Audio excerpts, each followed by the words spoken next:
మనం 20వ సంవత్సరం స్వామివారు మనందరికీ ఎంత అనుభూతి ఇవ్వకపోతే మనం ఇంకా ఇలా ప్రతి ఈ జగత్తులో పట్టబడుతున్నాము, ప్రసాదం తీసుకుంటున్నాము.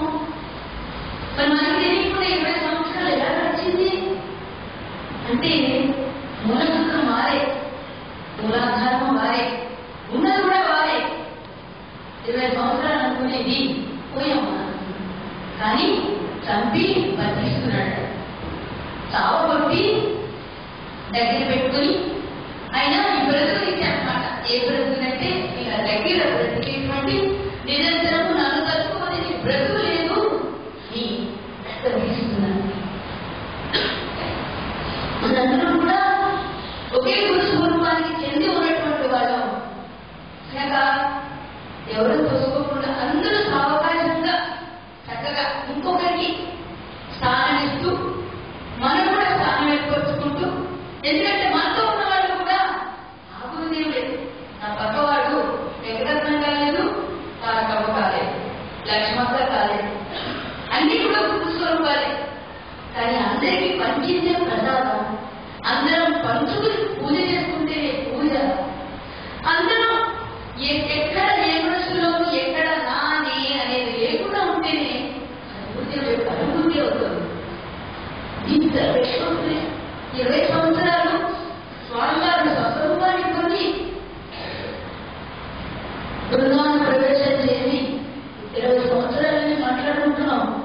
కానీ మన దేహానికి ఎప్పటి వరకు ఉంటాయో తెలియదు, ఎప్పుడు రాలిపోతాయో తెలియదు.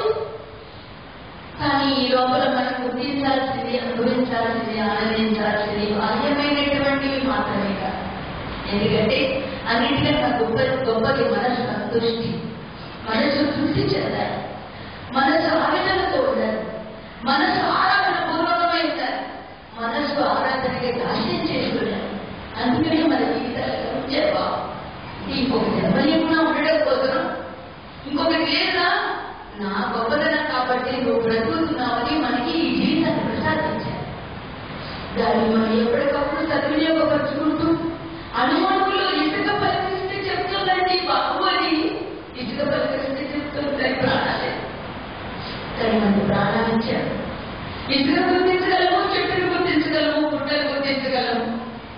మరి ఇంత తెలివిని ప్రసాదించినటువంటి అటువంటి మరి జ్ఞానస్వరూపమైన ప్రజ్ఞ కానీ అందరికీ ఇంత మనకి తెలియకుండా మరి రెండు పక్కన సున్నా 20 సంవత్సరాలు గడిచిపోయిందండి.